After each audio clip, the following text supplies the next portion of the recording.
Namaste and welcome to my Wednesday Wellness.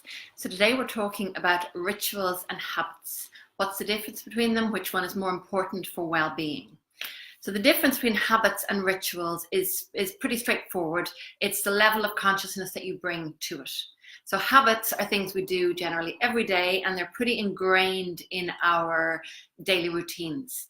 So we tend to do them without a level of consciousness because we can do them on autopilot, which is pretty convenient because we've generally got so much else going on in our minds. But they're not, we can't call them rituals because we don't have any real awareness going on, no really high level of consciousness happening. So that's habits. Rituals are quite different. Now we used to have a lot more rituals in our society than we do at the moment, but they're great because so with rituals, we have that level of awareness, we have a higher level of consciousness. Now, it's hard to walk around your day, so that's basically mindfulness. It's hard to walk around your day with a high level of mindfulness all the time, as you've probably experienced if you've tried to practice mindfulness. But rituals are just a wonderful help in this. If you can bring some rituals into your life, then it's just a real easy win. So I'm going to give you a 4-step plan. So number 1, do a habit inventory. What are your daily habits? Now this is a lot harder than you would think because of this level of unconsciousness. We just do them generally, and a lot of them you won't even know you're doing. You'll ask your friend or your family, so you need to get a little bit of help with this, and they'll say, yeah, you always do that. You won't even be aware because it's so ingrained in what you do.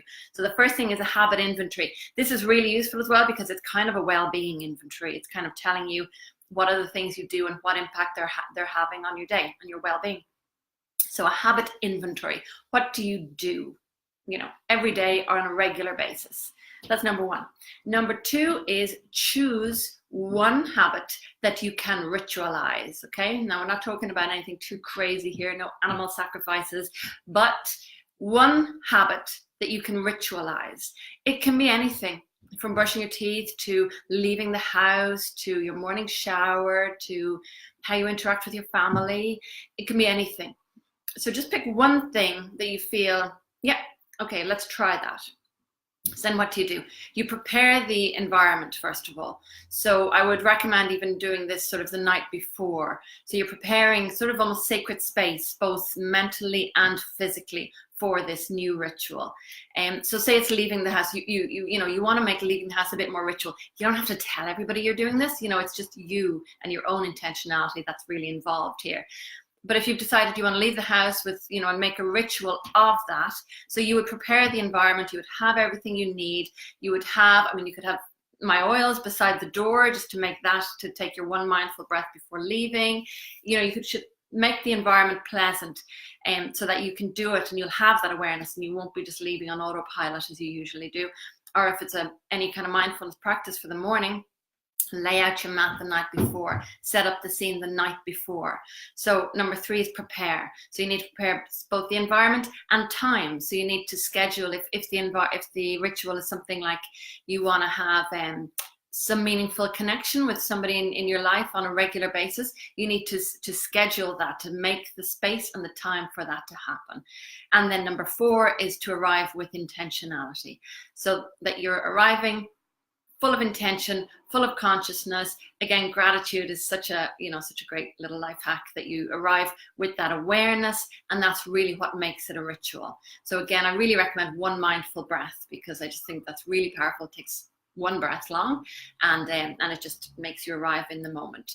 So try that. 4 steps: a habit inventory. Have a look at the bad ones and see what you can ditch. Pick one habit that you can ritualize. Prepare the environment and the time and space. You set yourself up to do this. And then the 4th is to arrive with intentionality. So take one mindful breath and be in that moment, and you've already created a ritual. So good luck with it. Please let me know below if you have any rituals that you love that you're doing at the moment that really impact on your well-being, or if you think of something that you're going to try to ritualize, just put in the comments below. I am doing a webinar on this week, Tuesday night, or next week. So I'm going to put a link to that in the description as well. So jump on that with me. That's yoga rituals for mind, body, for work-life balance. So rituals for work-life balance. So generally balance mind, body, work life balancing. So jump on that if you can. Namaste.